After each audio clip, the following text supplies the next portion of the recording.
नमस्कार, मैं हूँ वंदना, सहायक आचार्य हिंदी। आज की कक्षा में सभी छात्राओं का स्वागत करती हूँ।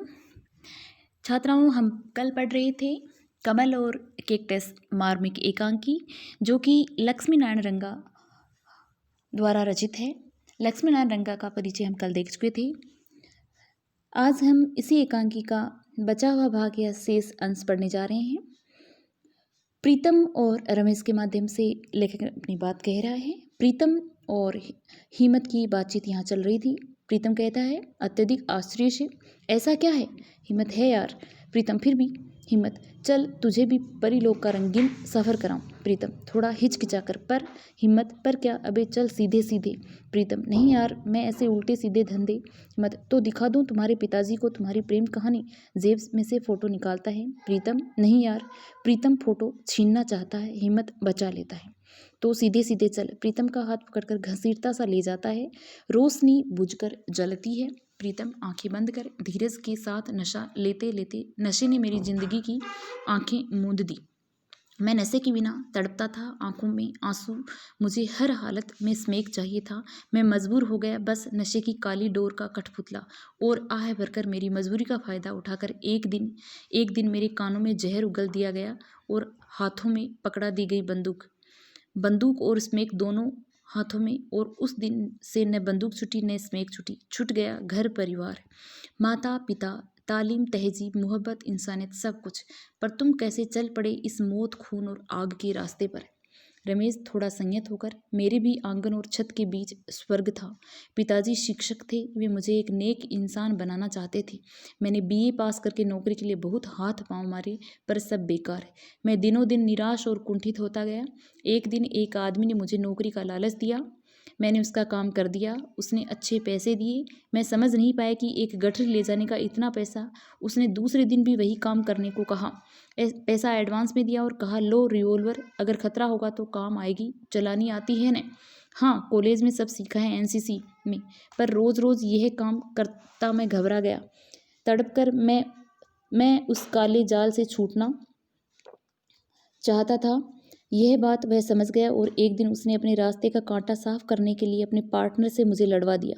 जान बचाने के लिए मैंने गोली चला दी। आह भरकर मेरे हाथ से खून हो गया और उसने मुझे फांस लिया। मैं आज तक उसके हाथ की कठपुतली हूँ। उसने मुझे बेरोजगारी का नाजायज़ फ़ायदा उठाकर मुझे इस काली राह पर चलने को मजबूर कर दिया और इस हाल तक पहुँचा दिया।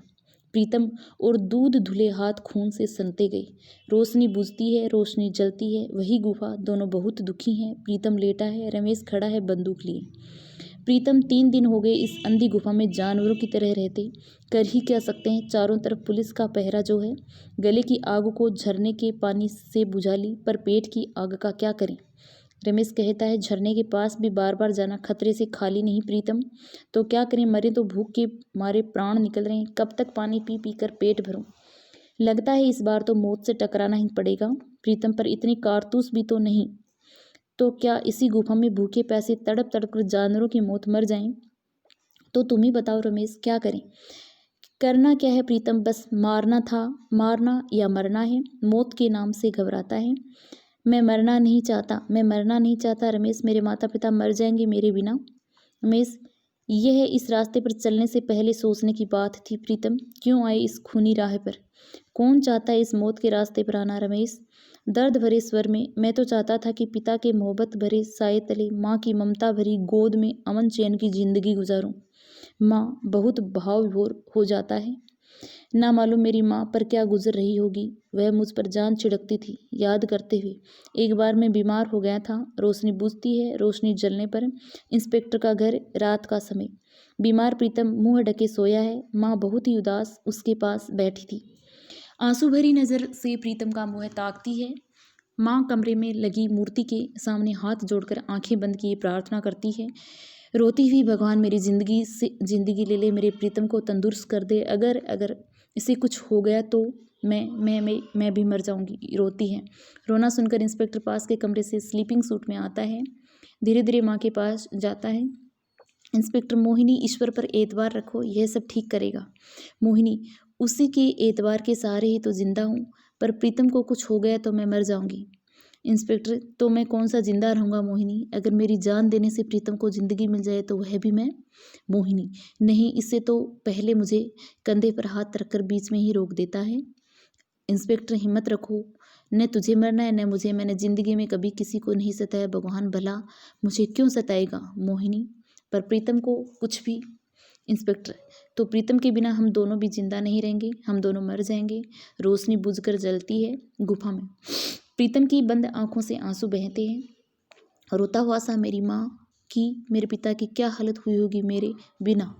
रमेश भी बहुत दुखी होता है। रमेश, दुर्वासा होकर यही हाल मेरी छोटी बहन राखी का हुआ होगा। कई बरसों बाद मेरी बहन हुई। माँ ने बड़े प्यार से कहा, ले तेरे राखी बांधने वाली राखी आ गई।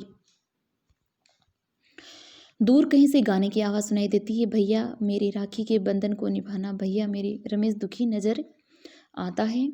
रमेश, मुझे मेरी छोटी बहन से बहुत प्यार था। राखी मुझसे बहुत प्यार करती थी। रात को सोती भी मेरे साथ थी, खाना भी मेरे साथ ही खाती थी। एक बार राखी के दिन में शहर से बाहर चला गया, लौट न सका। राखी में ने उस दिन कुछ नहीं खाया। माँ पिताजी ने बहुत समझाया पर वह नहीं मानी। भूखी प्यासी मेरा इंतजार करती सो गई। याद करके आज भी रक्षाबंधन है।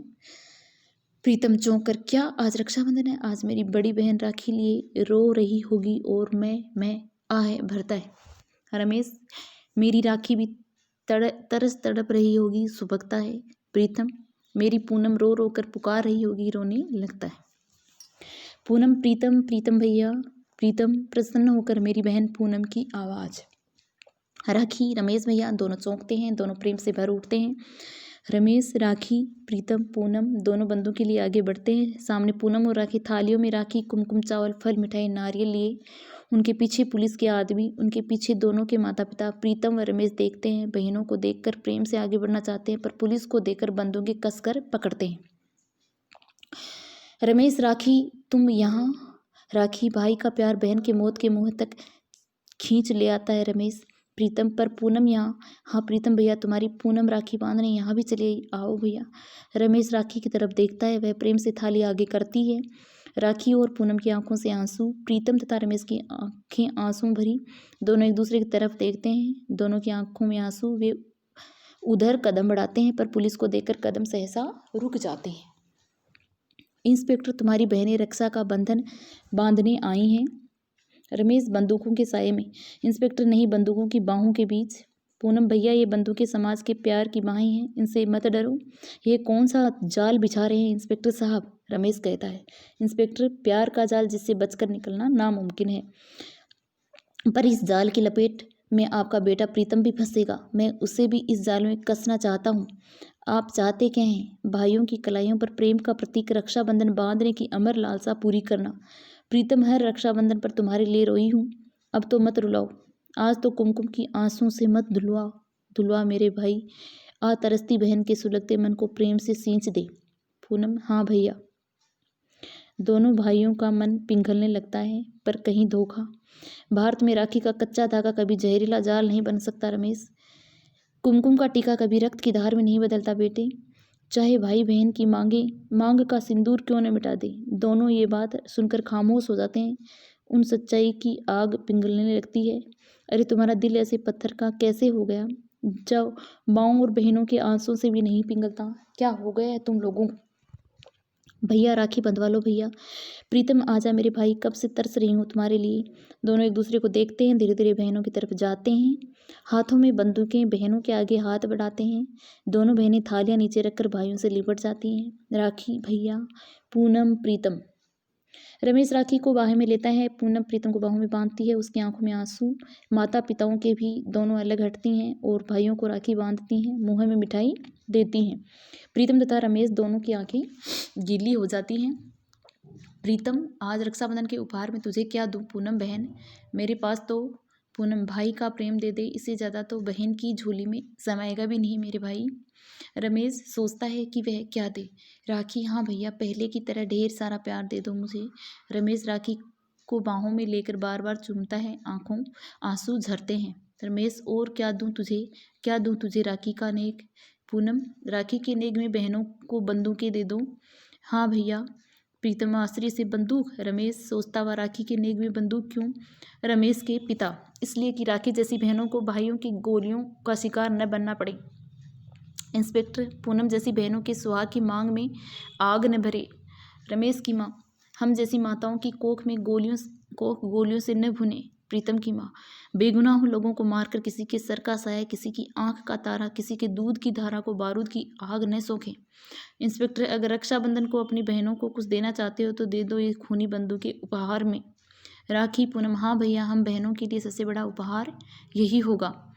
इंस्पेक्टर, बंदूकें छोड़कर युवकों को संदेश दे दो कि कोई इस मौत की राह में कदम न रखे।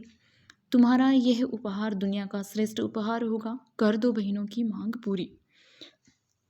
रमेश धीरे धीरे बंदूक उठाता है, प्रीतम भी बंदूक उठाता है। दोनों अपने बंदूकें थालियों पर रख देते हैं और माता पिताओं की आंखों में आंसू, बहनों की आंखों में भी आंसू आ जाते हैं और पर्दा गिरता है। इस प्रकार से एकांकी यहीं खत्म होती है। उम्मीद करती हूँ बहुत ही मार्मिक एकांकी थी जो आप लोगों को अच्छे से समझ में आई होगी। और प्रीतम और रमेश के माध्यम से इसमें उनकी जो कहानी है, सच्ची कहानी है और उनके हृदय परिवर्तन है वो किस प्रकार से होता है, इसका संदेश इसमें दिया गया है। बहुत बहुत धन्यवाद।